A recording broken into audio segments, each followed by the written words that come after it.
35%, that's all Lance Murphy said when he slid the folder across the conference table. No explanation, no build-up, just those two words that turned 20 years of my life into a budget line item. I'm Garrett Wells, 49 years old, and I just watched my career get cut down to size in under 10 seconds. The crazy part? Lance actually thought I'd accept it. Let me back up. I started at Red Canyon Distribution when we operated out of 3 beat-up warehouses in Phoenix, Tucson, and El Paso.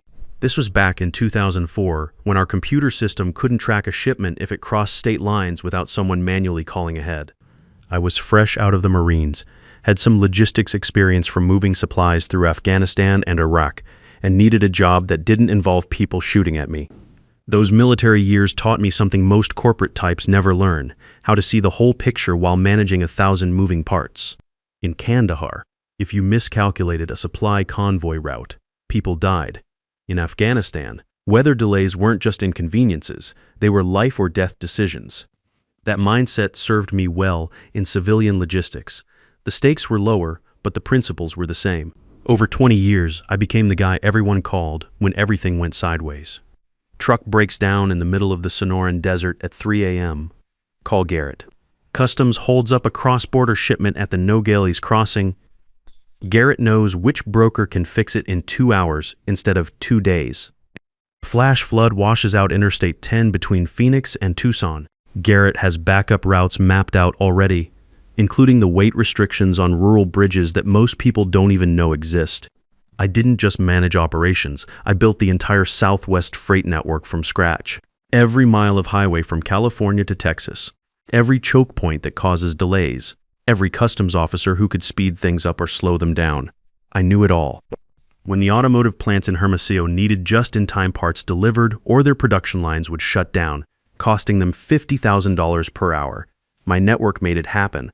When monsoon season hit and half the roads in Arizona became impassable, I had alternate routes that kept freight moving while our competitors were stuck in the mud. The thing about logistics is nobody notices it until something goes wrong. My job was making sure nothing went wrong. For 20 years, I redesigned routes, built relationships with drivers who'd been hauling freight since before GPS existed, and kept Red Canyon's Southwest operation running smoother than anyone thought possible. I knew which hubs needed extra staffing during monsoon season. I knew which border crossings moved fastest during shift changes. I knew which carriers would stick with us through a crisis, and which ones would bail at the first sign of trouble. This stuff doesn't come from reading manuals or attending seminars. You learn it by doing the job for 2 decades and caring enough to get it right. You learn it by standing in a warehouse at midnight when a shipment goes missing and having to figure out where it is before the customer calls at 7 a.m. You learn it by building relationships with dock workers, truck drivers, and customs agents, the people who actually move the freight while executives sit in air-conditioned offices making PowerPoint presentations. But here's what killed me. I never asked for anything crazy. Just wanted leadership that understood what I actually did. Most people don't think about logistics until their car parts show up late and their mechanic can't fix their truck. Behind every delivery that actually arrives on time, there's someone like me making 1,000 small decisions that prevent disasters. That's why I gave Red Canyon everything. I believed in what we were building. I stayed late when weather systems threatened our routes. I came in early when border delays backed up our cross-dock operations. I worked weekends when seasonal surges pushed our capacity to the breaking point. I took on responsibilities nobody officially assigned me because the alternative was watching the system I'd built fall apart. My wife, Amanda, understood this better than anyone. She's a nurse at Phoenix General, so she gets the idea of being responsible for things that can't wait until Monday. When I'd get calls at 2 a.m. about a breakdown or a route closure, she never complained. She knew that the difference between a successful delivery and a disaster often came down to someone caring enough to handle the problem immediately. "You're too loyal for your own good," she'd tell me, usually after I'd spent another weekend troubleshooting some crisis that could have waited until Monday, but shouldn't have.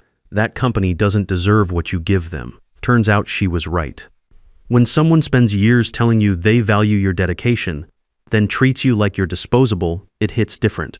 It makes you question every memory you have of that place, every late night, every weekend, every time you went above and beyond because you thought it mattered. As Red Canyon grew from 3 warehouses to 9 major hubs and 28 smaller facilities across the Southwest, my role kept expanding. I wasn't just a director anymore. I was the guy who designed pretty much everything that kept Red Canyon competitive, but I never made a big deal about it. I just did the work because I cared about doing it right. The irony is that success made me invisible. When everything runs smoothly, people assume it's automatic. They don't see the planning, the relationships, the institutional knowledge that prevents problems from happening in the first place. They just see the results and think anyone could have achieved them. The meeting that changed everything was scheduled for 8 a.m. on a Tuesday in early March. Early morning meetings are never about good news. They're about control, about catching people before they're fully awake and thinking clearly. When I walked into the executive conference room, Lance was already sitting at the head of the glass table, hands folded, wearing that expression people get when they've already made up their minds about something you don't know yet. Next to him sat Jessica Parker, the new COO who'd come over with Lance from some retail chain back east.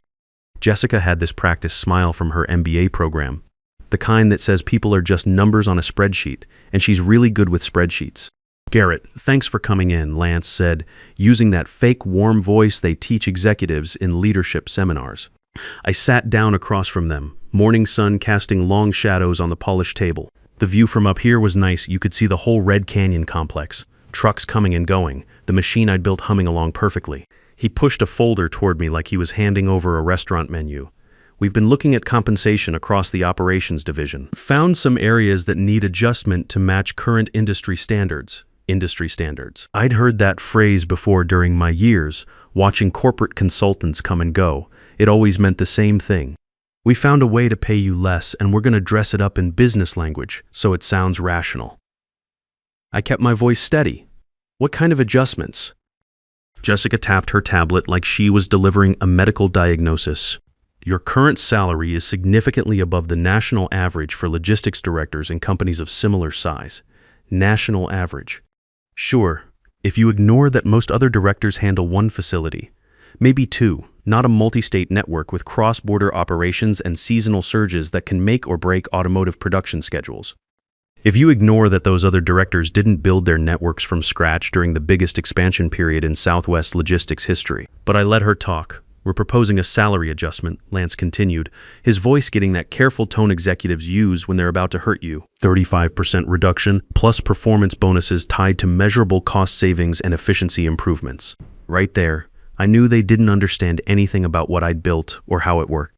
They wanted to cut my pay by more than a third, then offer me bonuses for helping them cut more costs. Like the whole network wasn't already running on the thinnest possible margins between efficiency and disaster. Like I hadn't already eliminated every possible inefficiency over the past 20 years. 35% cut, I repeated quietly, letting the words hang in the air. Lance leaned back like we were having casual conversation about weekend plans. "It's a chance to reset things, show the board we're serious about running lean operations in a competitive market. Reset things, running lean. Corporate speak for we think you cost too much and someone cheaper can do your job." The funny thing was, they probably believed it. People who've never actually run operations always think it's easier than it looks. I took a breath, fighting back the urge to laugh. "And if I don't agree to this adjustment," Lance's smile flickered just a little, like a bad fluorescent light, "then we'd need to look at other staffing options. People who can handle similar responsibilities at a more reasonable compensation level. Other staffing options." Translation. "We'll replace you with someone who'll work for less." The threat wasn't even subtle. The funny part wasn't that he was threatening me. It was that he actually believed it would work, that after 20 years of building something from nothing, I'd be so scared of losing a paycheck that I'd accept getting kicked in the teeth. I looked Lance straight in the eye. "So after 20 years of building this operation, you're saying my value just dropped by 35% overnight?" "We're saying the company needs to optimize for current market conditions." Jessica jumped in smoothly, like she'd practiced this conversation in front of a mirror. Nothing personal, just business reality. Optimize. I'd watched people like Jessica destroy entire operations because they confused optimization with oversimplification. They treated expertise like overhead instead of insurance against million-dollar disasters. They saw smooth operations and assumed anyone could maintain them, never understanding that smooth operations don't happen by accident. That's when it hit me. This wasn't a negotiation. This was a declaration. They'd already decided I was a cost center, not a profit driver. They wanted me to roll over and accept their terms, not push back with inconvenient facts about what I actually contributed. In their minds, I was just another line item in a budget spreadsheet, and line items don't get to argue about their value. Lance closed his folder like a judge wrapping up court proceedings. We need your answer by Friday. The board has already approved this restructuring, and we're moving ahead quickly to implement the changes. 72 hours.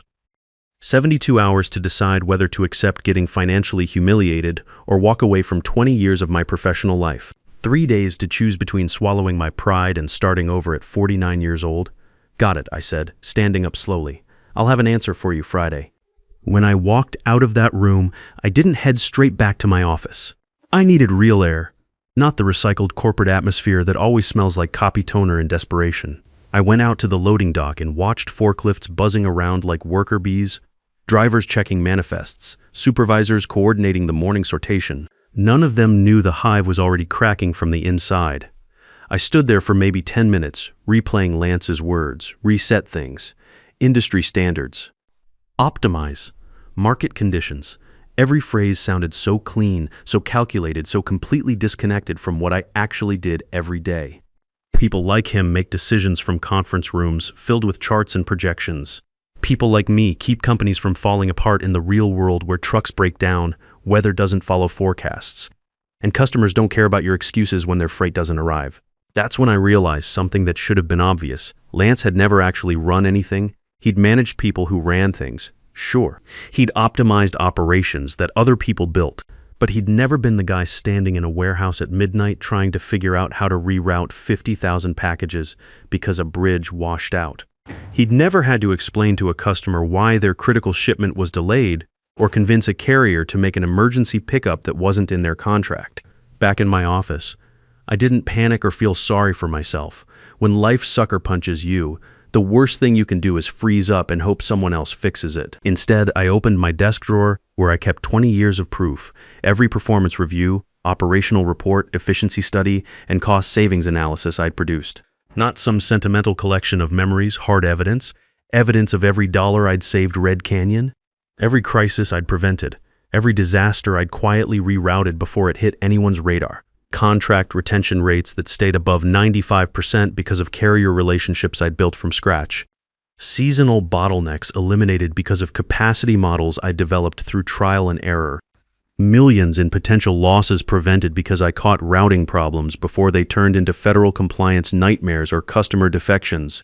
The documentation told a story Lance and Jessica couldn't see from their spreadsheets. Like the time in 2019 when Hurricane Rosa was tracking towards Southern California, and I rerouted our entire westbound network 48 hours before the storm hit. While our competitors were scrambling to find alternate routes after their freight got stranded, our deliveries kept moving. We picked up 3 new major clients that month from companies whose previous logistics providers had failed them when it mattered most. Or the border situation in 2021 when COVID restrictions created massive delays at every crossing from Brownsville to San Diego. I'd spent years cultivating relationships with customs brokers on both sides, understanding which paperwork expedited processing and which inspectors were reasonable about documentation discrepancies. While other companies watched their cross-border freight sit in holding yards for weeks, ours moved through in days. The irony was perfect. The smooth operations Lance bragged about inheriting during his first month, those were my systems. He saw everything running like clockwork and assumed it was automatic. Guys like him always make that mistake. When things work flawlessly, they think it's easy. When things blow up, they finally see the invisible hands that were holding everything together. I opened my email and searched for names I'd been saving for years. Regional VPs, directors, recruiters from competitors who'd tried to recruit me more times than I could count. Messages from Summit Logistics, Desert Star Transport, even some of the big national carriers who'd noticed what I was building at Red Canyon. I'd always said no.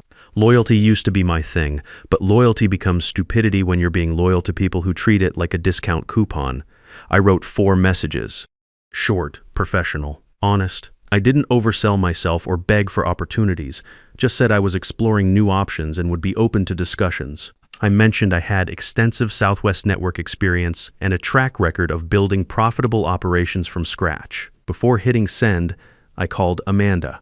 She was between shifts at the hospital, grabbing coffee in the break room. They did it, I said without preamble. The pay cut. Her voice was tired but not surprised. We'd been expecting this ever since Lance arrived with his team of consultants and their efficiency studies. 35%. They want me to take a 35% cut and be grateful for the opportunity to earn bonuses by helping them cut more costs. Silence on the line for a few seconds. Amanda's seen enough corporate downsizing at the hospital to know how these things work. What did you tell them? That I'd give them an answer Friday? Good. Don't let them pressure you into deciding right now. She paused, and I could hear someone paging a doctor in the background. Garrett, we'll be fine, whatever you decide. The kids are both doing well, the house is almost paid off, and I've got steady work. Don't let them make you afraid. That's my wife. 22 years of marriage, and she still knows exactly what I need to hear. Not sympathy, not outrage on my behalf, just the facts that matter. We'd built a solid life together, and it wouldn't crumble because some corporate executives didn't understand my value. I'm going to send some emails, I told her. Test the water. See what else is out there. About time. You should have done this 5 years ago when Morrison was trying to recruit you. She was right. Morrison had been VP of operations at Summit Logistics and had made it clear they'd love to have someone with my background and network. I'd turned him down because I believed Red Canyon was my company too, that all the years I'd invested meant something beyond just a paycheck. I hovered over the send button for maybe 10 seconds. Not because I doubted what I was worth, but because it's hard to walk away from something you built, even when staying means accepting that it was never really yours in the first place. I hit send on all 4 messages. Right away, I felt this weight lift off my shoulders. Clean, steady relief, replacing the sting Lance had tried to deliver.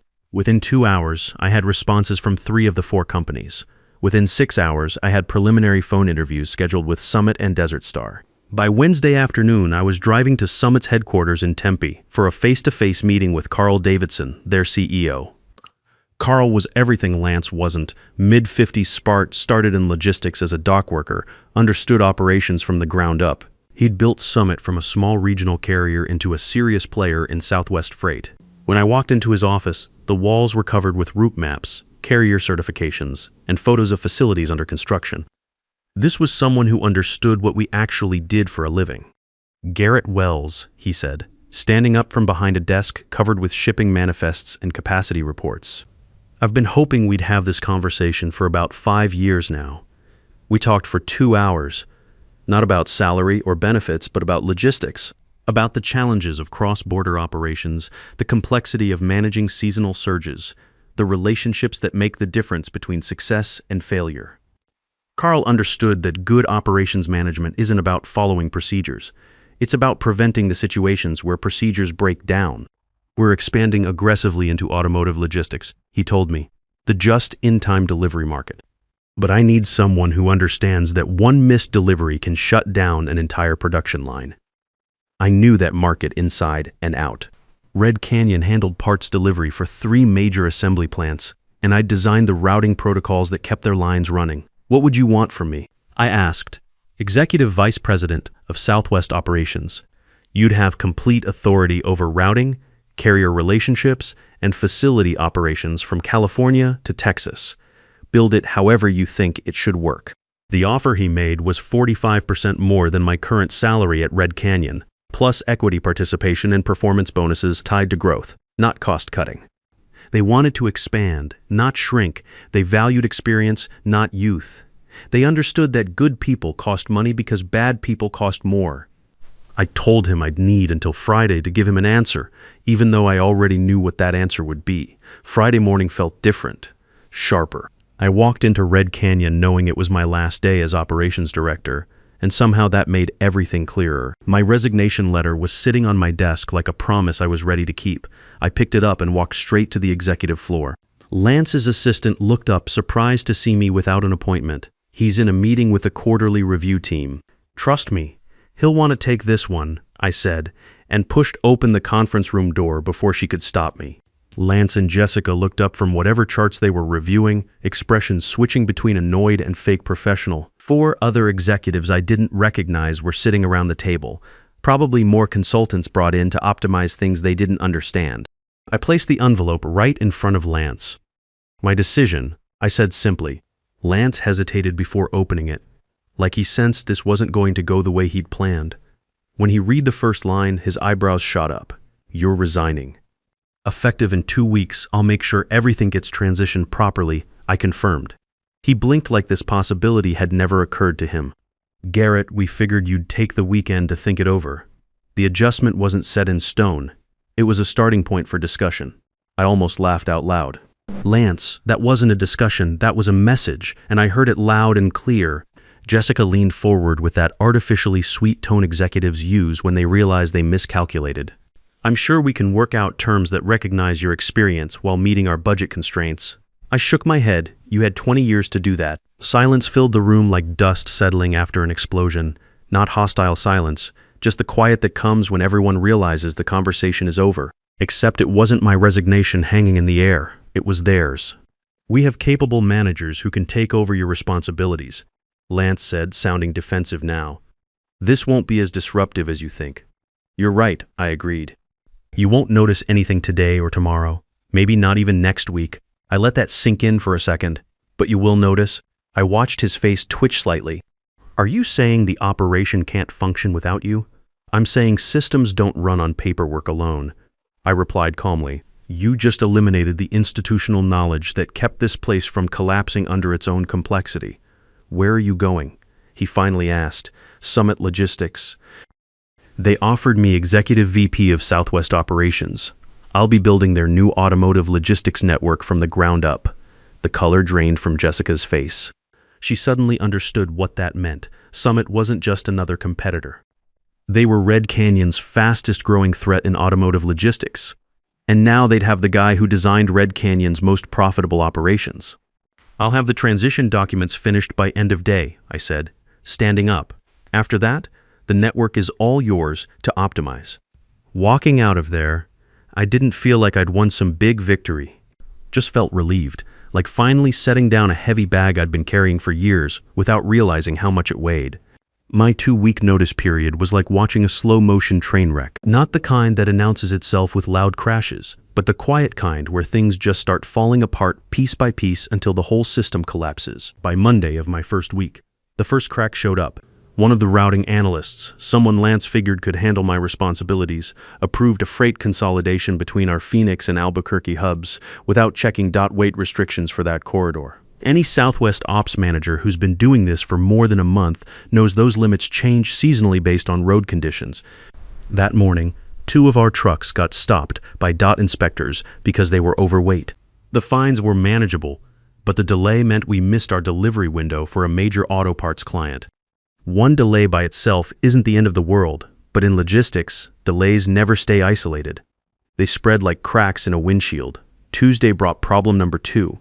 Our El Paso inbound sortation completely backed up because containers that were supposed to go to Phoenix got sent to Tucson by mistake.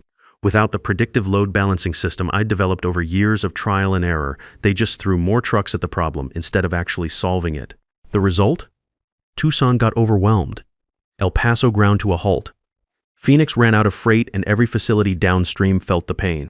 The freight network works like blood flow. If one artery gets clogged, the whole body suffers. Day 5 brought the real disaster.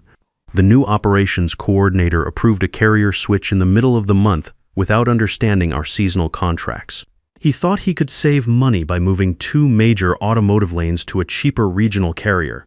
Problem was he didn't know that carriers' terminals were always behind on processing during spring surge season. He also didn't check the weather forecast showing storms tracking across Oklahoma and northern Texas storms I would have routed around automatically. Within 24 hours, we had a backlog of almost 18,000 packages, 5 distribution centers flashing red on every dashboard, and contract violation notices from 2 clients who were famous for having 0 patience with operational failures. 10 weeks later, I was settled into Summit Logistics and loving every minute of it. For the first time in years, I was building something new without having to fight for every resource or justify every decision to people who didn't understand the work.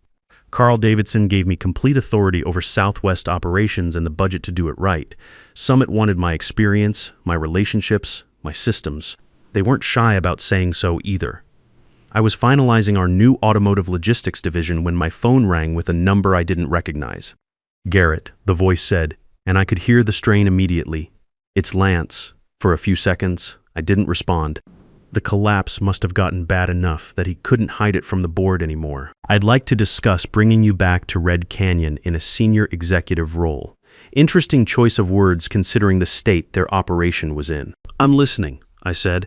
"Over the past several weeks, we've experienced some operational challenges. The transition hasn't gone as smoothly as projected, and it's become clear that the network requires knowledge that—" He paused, swallowing his pride that only you possess. I leaned back in my chair, looking out at Summit's perfectly organized operations floor. "What are you offering, Lance?" "Executive VP of Operations. Complete authority over Southwest Logistics. Your compensation would be fully restored and increased 45% above your previous level, plus equity participation." The desperation in his voice told me this wasn't generosity, it was necessity. "Lance," I said slowly, "you offered me a 35% pay cut because you thought someone cheaper could do my job. What changed?" He let out a long breath. "We underestimated the complexity of what you'd built. The board now understands that your oversight was essential to our operations." I didn't ask what specific disasters had convinced them. I already knew from industry contacts that Red Canyon had lost 4 major automotive clients and faced $8.5 million in operational losses over 2 quarters. "I appreciate the offer," I said, "but I've found something better. Garrett, please. This is about more than Red Canyon. The entire Southwest freight network needs stability. I gave Red Canyon 20 years. You valued that at a 35% cut. You don't get to talk about loyalty when you're drowning. What would it take?" He finally asked, his voice cracking. "It would take going back in time to before you decided my experience was overhead instead of infrastructure." Long silence. Then, "I understand." And he hung up. 3 months later, Summit acquired Red Canyon's assets for 30 cents on the dollar. I became regional president of the combined Southwest operations, managing everything I'd originally built plus Summit's innovations and capital backing. These days, I've got 2 things framed on my office wall. On the left, Lance's memo proposing my 35% salary cut. On the right, the industry award Summit received for designing the most efficient automotive logistics network in the Southwest. That contrast tells the whole story. One company saw me as overhead to eliminate. The other saw me as infrastructure to invest in. The difference between those perspectives was worth $8.5 million in losses to Red Canyon and became the foundation for Summit's market dominance. Sometimes people call it corporate restructuring or optimization, but I know what it really is. The expensive lesson companies learn when they confuse cost-cutting with value creation. Red Canyon learned it the hard way. I just made sure I wasn't around to pay the price for their education. The hardest lesson I learned at 49 wasn't that companies don't value loyalty.